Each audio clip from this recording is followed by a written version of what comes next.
Good morning students. आज हम लोग स्टार्ट करने वाले हैं हमारा पीरियोडिक 2 का सिलेबस, ठीक है, जिसका फर्स्ट चैप्टर है स्टाफिंग। ठीक है, आप लोगों को मैंने वैसे कुछ टॉपिक्स बता भी दिए हैं जो आपके पुराने टॉपिक चैप्टर्स में से डिलीट हुए हैं, ठीक है ना।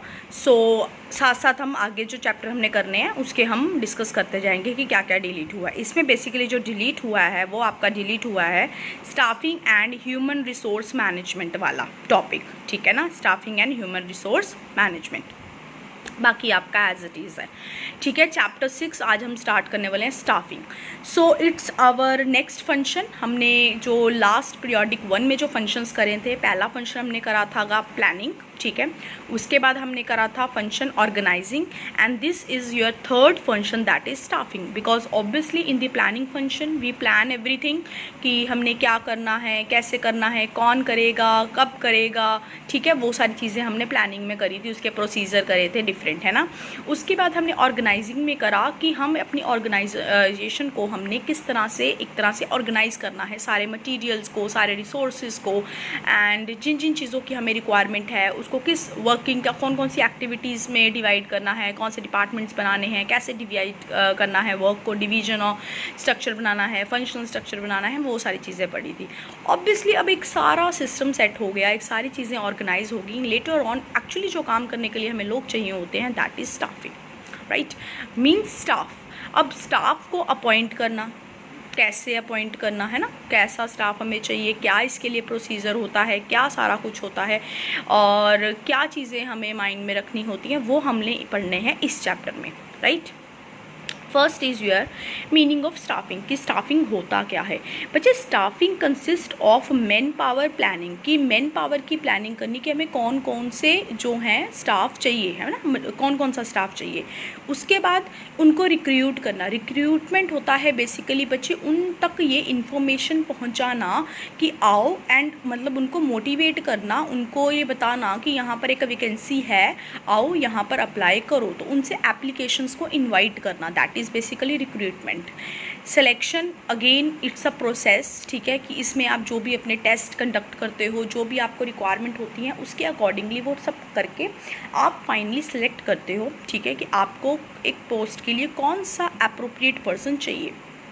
Then is training.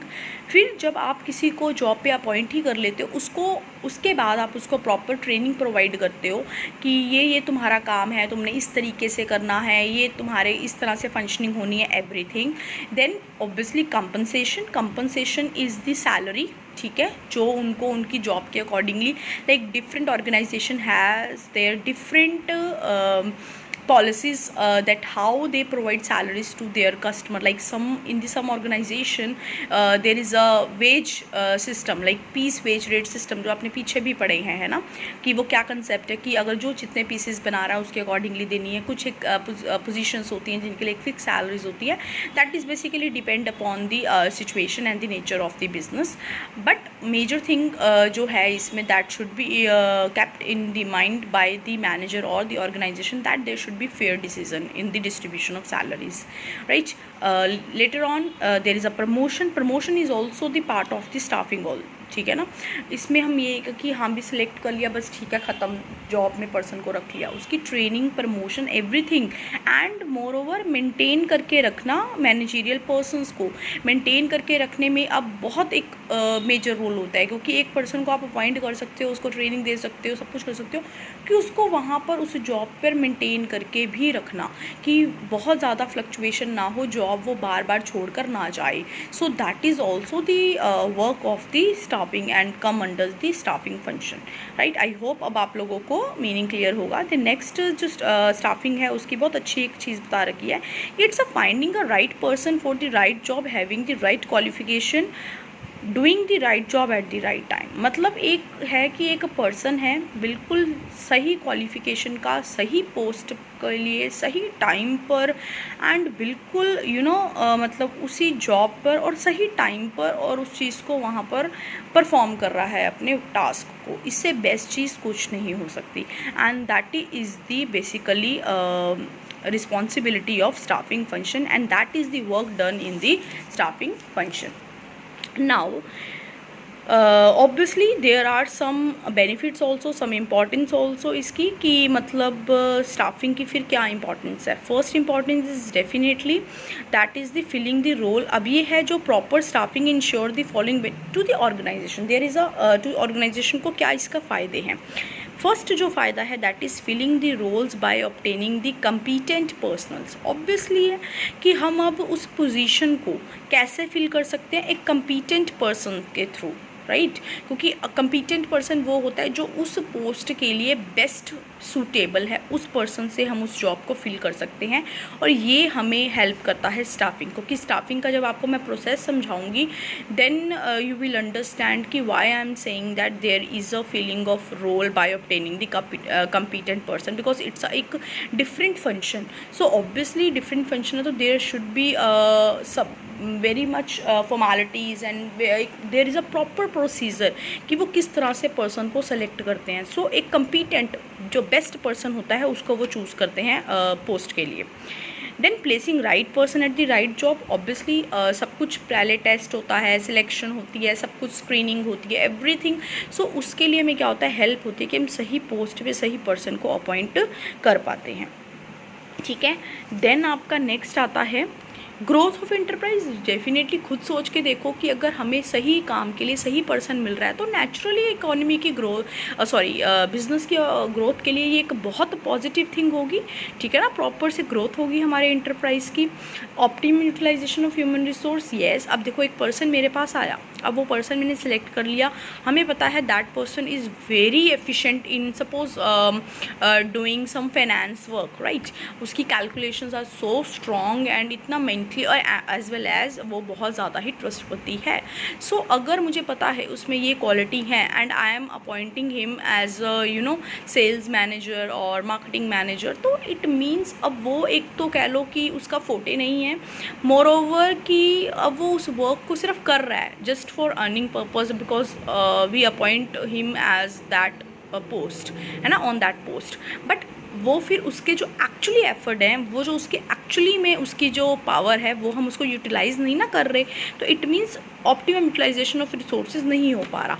यही अगर हमने लॉजिकली वे से थिंकिंग करके प्रॉपर प्रोसीजर के साथ अगर हमने उसको सिलेक्ट करा होता तो we definitely appoint him in a finance department. ठीक है ना. क्योंकि उसकी ये क्वालिटी है तो मीन्स हम उसकी क्वालिटी से बेस्ट यूटिलाइजेशन ले रहे हैं. ठीक है. Then help in competing. Yes. जब मेरे पास बिल्कुल एफिशिएंट स्टाफ होगा, सब कुछ बहुत परफेक्ट होगा, तो फिर मुझे मार्केट में कम्पीट करने में भी क्या होगी, हेल्प होगी. ठीक है. अल्टीमेटली ऑर्गेनाइजेशन में काम तो स्टाफ ही करता है ना. जितना अच्छा इंफ्रास्ट्रक्चर हो, जितनी अच्छा सब कुछ वेल सेटल हो, सब कुछ हो, लेकिन अगर उसमें काम अच्छे से परफॉर्म तो एक्चुअली ह्यूमन बीइंग ने करना है. और अगर पर्सन्स अच्छे नहीं हैं, ठीक है ना, तो फिर हम मार्केट में स्टे नहीं कर पाएंगे, है ना. Then improve the job satisfaction and morale of the employees. बिल्कुल. क्योंकि मैंने अभी आपको जब डेफिनेशन कराई मैंने आपको ये बात बता दी कि उसको जॉब में प्रमोशन देना और उनको मेंटेन करके रखना उस पोजीशन पे, that is the function of staffing. So उनको वहाँ पर वो तभी किसी जॉब में कोई भी पर्सन है वो जॉब में तभी रहेगा जब उसको उस जॉब से सेटिस्फैक्शन होगा. और वो सेटिस्फैक्शन जॉब सेटिस्फैक्शन तब होगा जब उसको प्रॉपर से उसको उसके काम के लिए रिकॉग्नाइजेशन मिलेगा, उसको प्रमोशन मिलेगा, उसकी फाइन जो उसकी है बिल्कुल सैलरी बिल्कुल फेयर होगी और उसको टाइम पे उसको कुछ चैलेंजिंग जॉब्स मिलेंगी, उनको प्रॉपर ट्रेनिंग मिलेंगी जिसको लगेगा कि हाँ जी मेरा यहाँ पर रहना वर्थफुल है. सो डेफिनेटली तभी उसका जॉब सेटिस्फैक्शन इंक्रीज़ होगा और उसका मोरल भी अप होगा. Then key to effectiveness to other function. Again yes true, because इसके बाद जो फंक्शन आता है that is directing and controlling, वो है उसमें तो स्टाफिंग के बाद हैं वो, तो इट मीन्स हम डायरेक्ट किसको करते हैं, स्टाफ को. एंड लास्ट में जब हम कंट्रोलिंग करना होता है हमने कंपैरिजन करना होता है कि जो हमने प्लानिंग फंक्शन में डिसाइड किया था हमारा ऑब्जेक्टिव कि हमने क्या अचीव करना है, वो हम बाद में कंपेयर करते हैं कंट्रोलिंग में. तो काम तो करने वाले स्टाफ हैं. अगर स्टाफ अच्छा होगा डेफिनेटली हमें कहीं ना कहीं श्योरिटी होगी कि काम भी अच्छा होगा, बिकॉज़ हम लोगों ने हर काम के लिए एक बेस्ट पर्सन को अपॉइंट किया है. तो नेचुरली फिर आगे फंक्शंस को फिर हमें डायरेक्शन भी बहुत ज़्यादा हमें उसको देने की ज़रूरत नहीं होती होगी. इंटेलिजेंट होंगे, परफेक्ट होंगे तो वो डायरेक्शन भी अच्छे से फॉलो करेंगे और डेफिनेटली काम भी अच्छे से करेंगे, तो कंट्रोलिंग फंक्शन भी अच्छे से परफॉर्म होगा. सो it's a key to effectiveness to other function, yes, ठीक है ना। अब ऑर्गेनाइजेशन और प्लानिंग की भी बात की जाए, वो भी, क्योंकि प्लान तो अल्टीमेटली यही है ना कि हमने काम अचीव करना, ऑब्जेक्टिव अचीव करना। ऑर्गेनाइजिंग में सब कुछ आपने मटेरियल सब कुछ अरेंज करा, अब उस मटेरियल का यूटिलाइजेशन, प्लान को अचीव करना, प्रॉपर से काम करना, that is ultimately in the hand of staffs, है ना। तो अगर स्टाफ अच्छा होगा तो बाकी सारे फंक्शंस भी जो हैं वो अच्छे से इफेक्टिवली प्रूफ होंगे। नाउ बच्चे, staffing and human resource management topic is deducted from your syllabus, ठीक है। ये टॉपिक अब आपके सिलेबस में नहीं है 6.3, सो आई होप ये आप अपने उसमें काट लो। Next is your staffing process. बच्चे, it's a very important concept, because अब आपको ना जो प्रोसेस है, एक प्रोसेस आपने प्लानिंग में पढ़ा, अब एक स्टाफिंग में आएगा। स्टाफिंग में दो प्रोसेस हैं, एक प्रोसेस है आपका स्टाफिंग का और एक प्रोसेस है आपका सिलेक्शन का। तो इसके डिफरेंस को ज़रूर क्लियर रखना माइंड में कि स्टाफिंग का कौन सा है और सिलेक्शन का कौन सा है, राइट। और ये बहुत इंपॉर्टेंट है, प्रोसेस में से एक ना एक केस स्टडी ज़रूर आती है। प्लानिंग का प्रोसेस होता है आपका, स्टाफिंग का प्रोसेस है, ठीक है ना। उसके बाद आपके में भी आई थिंक कंट्रोलिंग में प्रोसेस है, ठीक है ना। तो ये बहुत इंपॉर्टेंट है। तो हम अब बेसिकली बात करते हैं कि स्टाफिंग कैसे स्टार्ट होती है, उसका प्रोसेस कैसे स्टार्ट होता है। फर्स्ट आप देखो बच्चे, estimating the man power requirement. Obviously अब आपने एक स्टाफ को अपॉइंट करना है, अपॉइंट करने से पहले आपको ये माइंड में पता तो होना चाहिए ना कि आपको कौन कौन से मैन पावर की रिक्वायरमेंट है, आपको किन किन की ज़रूरत है ऑर्गेनाइजेशन में, ठीक है ना। क्योंकि जब आप आइडेंटिफाई नहीं करा होगा कि मुझे ये पर्सन इस पोस्ट के लिए, ये पोस्ट खाली पड़ी है, इसके लिए मुझे चाहिए, इसके लिए चाहिए, इसके लिए चाहिए, और ये उनकी क्वालिफ़िकेशन होनी चाहिए, तो फिर आप कैसे स्टाफिंग अच्छे से कर पाओगे। तो first step is estimating the manpower requirement, कि आपको कितने मैन पावर की रिक्वायरमेंट है। It means finding out numbers and the type of employees needed by the organisation in the near future. So इसके लिए आप लोग क्या एनालाइज करते हो, दो तरह से चीज़ें एनालाइज होती हैं, that is workload analysis and the workforce analysis, कि कितना काम है, वर्कलोड कितना है, और उन वर्कलोड को मतलब काम कितना है। Ultimately finding the number and the types of employees required to perform various jobs designed in the organisation structure, कि कौन कौन सी जो वर्क है वो डिज़ाइन हुआ है। एंड देन आप ये एनालाइज करते हो कि एग्जिस्टिंग वर्कफोर्स और एम्प्लॉयज़ आपके पास कितने हैं जो ऑलरेडी ऑक्यूपाइंग दी पोजीशन, जॉब पोजीशंस, जो उनको आपको कितने चाहिए, ठीक है, वर्क लोड के अकॉर्डिंगली, और कितने आपके पास एक्चुअली वर्क कर रहे हैं। देन आप उनको कंपैरिजन करते हो and the manager compare both the excess of workload over the workforce and indicating the under the staffing, and you need to appoint more people whereas excess of workforce over the workload। अगर आपका requirement ज़्यादा का है और है कम, तो definitely आप appoint करते हो। नेक्स्ट इज़ रिक्रूटमेंट, जो अभी आपको मैंने स्टार्टिंग करते हुए बताया था कि इनवाइट करना, लोगों को बताना कि आपके पास ये पोजीशंस खाली हैं। जैसे कई लोग होते हैं आर्टिकल्स आपकी एडवर्टाइजमेंट निकालते हैं, कई लोग जो बिल्कुल लेबर क्लास के होते हैं वो बोर्ड पे लिखा देते हैं यहाँ पे इतने हेल्पर्स चाहिए, ठीक है। कोई रिक्रूटमेंट एजेंसीज से बात करते हैं कि, है ना, कि हमारे को इतने इतने स्टाफ की रिक्वायरमेंट है। So ultimately after assessing the number and the types of employee required, the manager tries that more and more people should apply for the job, ज़्यादा से ज़्यादा लोग अप्लाई करें, so that the organisation can get more choice and select the better candidate, कि वो ज़्यादा जब options आएंगे तो डेफिनेटली तभी आप उनसे वो क्या कर पाएंगे, वो सिलेक्ट कर पाएंगे। And to recruit the people from the outside organisation, contact the various placement consultants, employees exchange, ठीक है, एम्प्लॉयमेंट एक्सचेंज, कॉन्ट्रैक्टर जो डीलर्स होते हैं उन सब से क्या करते हैं, कॉन्टैक्ट करते हैं। और समटाइम वो इंटरनल ऑर्गेनाइजेशन से भी अगर पोस्ट को फिल करते हैं तो प्रमोशन दे दिया, ट्रांसफ़र कर दिया, कि मुझे पता है मेरी ये वाली ब्रांच में ये पर्सन है तो उसको मैंने यहाँ शिफ्ट कर दिया दूसरी ब्रांच में जहाँ पे मुझे रिक्वायरमेंट है। सो ऐसे दो तरह से रिक्रूटमेंट होती है। We will study that in detail in the further chapter. Then your selection, ठीक है। सिलेक्शन इज़ फाइनली कि जब आपके पास बहुत सारी एप्लीकेशंस आ गई, इसका भी एक प्रोसीजर होता है जो हम पढ़ेंगे। उसके बाद आप क्या करते हो, सिलेक्ट करते हो। सिलेक्ट का एक बहुत लंबा चौड़ा प्रोसेस है कि आप पहले जो आपके पास रिज्यूम्स आते हैं उनकी आप स्क्रीनिंग करते हो कि आपको कौन से रिक्वायर्ड है और कौन से रिक्वायर्ड नहीं है। जो अननेसेसरी हैं उनको आप निकाल देते हो, जो आपको ज़रूरत है आप उनको रखते हो, देन उनको कॉल करते हो, उनको बुलाते हो, ठीक है। फिर आप उनका कोई टेस्ट लेते हो, इंटरव्यू लेते हो, ठीक है। है, वो पूरा एक प्रोसेस फॉलो होता है एंड उस प्रोसेस के थ्रू आप जो है कैंडिडेट को क्या कर लेते हो, सिलेक्ट कर लेते हो जो आपको बेस्ट लगता है, ठीक है। And to make selected candidate realise that how seriously things are done in the organisation, कि इतना ज़्यादा एक आप पूरा प्रॉपर से फुल फ्लेज जो है सिलेक्शन का प्रोसेस आप फॉलो करते हो। देन आप उनको प्लेस कर देते हो उनकी जॉब पे एंड उनको ओरिएंटेशन देते हो। Orientation is like verbal introduction about the organisation, about the work जो उन्होंने परफॉर्म करना है, उनसे आप उनको थोड़ा सा क्या करते हो, फैमिलियर करते हो कि क्या क्या आपका एक्चुअल में काम है। एंड देन उनको आप ट्रेनिंग देते हो, डेवलपमेंट प्रोसेस, लाइक उनको आप ट्रेनिंग प्रोवाइड करते हो उनकी जॉब के लिए, ठीक है। नेसेसरी स्किल्स उनके पास जो होनी चाहिए बिल्कुल जॉब को बहुत अच्छे से परफॉर्म करने के लिए, ठीक है ना। तो ultimately competent of employees and to motivate them it's necessary to provide the training and development opportunities for employees, ठीक है। उसके लिए ऑर्गेनाइजेशन में have in house training centre और arrange some institution to provide training for their employees. तो कई बार तो होता है कि वहीं पर ही जॉब ट्रेनिंग प्रोवाइड करते हैं, कई बार उनको बाहर भेजते हैं, है ना। तो बेसिकली ट्रेनिंग एंड डेवलपमेंट देना by offering the opportunity for career advancement to their employees, है ना। तो जहाँ पर लगता है कि हाँ जी इनको अब आउटसाइड ट्रेनिंग के लिए और उनकी ग्रोथ, नई स्किल्स सिखाने के लिए बाहर भेजने की ज़रूरत है तो वो भेजते भी हैं, और जब ऑनलाइन ऑर्गेनाइजेशन में देने की ज़रूरत है तो वहाँ देते हैं, ठीक है।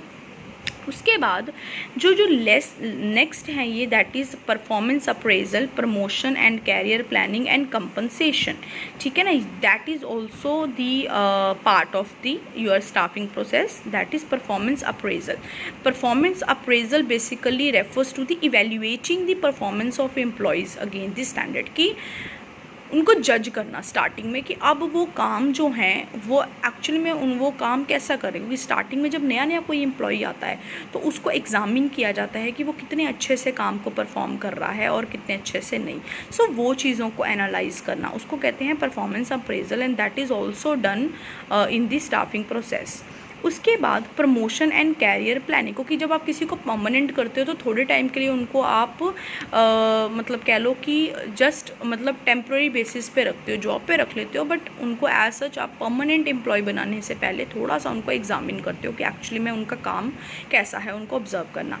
देन उसके बाद नेक्स्ट आता है कि प्रमोशन एंड कैरियर। फिर आपको लगता है कि ये पर्सन अब बहुत एफिशिएंट है, उसको प्रमोट करना चाहिए आफ्टर सम टाइम, तो आप उनको प्रमोशन भी देते हो कि सो दैट उनको जॉब में सेटिस्फैक्शन रहे, उनको रहे हमारी यहाँ पर ग्रोथ हो रही है, ठीक है ना। तो आप कैरियर के लिए उनको आके मोटिवेट करते हो, अच्छी अच्छी अपॉर्चुनिटीज़ प्रोवाइड करते हो। And compensation is basically there salaries, उनके रिवॉर्ड्स, अगर वो बहुत अच्छा कर रहे हैं उनको इंसेंटिव देना, बोनस देना, जिस भी वे जो भी वे है ऑर्गेनाइजेशन में किसी भी एम्प्लॉयज़ को कंपनसेट करने का, वो चीज़, ठीक है। सो डायरेक्ट फाइनेंशियल पेमेंट्स भी समटाइम होती हैं, वो होती है टाइम बेस्ड पेमेंट और परफॉर्मेंस बेस्ड। जैसे मैंने अभी आपको बात की कि एक टाइम के बाद एक प्रॉपर फिक्स सैलरीज देते हो, सम देते हैं on the daily basis, some weekly, some monthly, है ना। एंड परफॉर्मेंस की आप जितनी ज़्यादा चीज़ों को प्रोड्यूस करोगे उतनी ही ज़्यादा आपको मतलब सैलरी उसके अकॉर्डिंगली मिलेगी।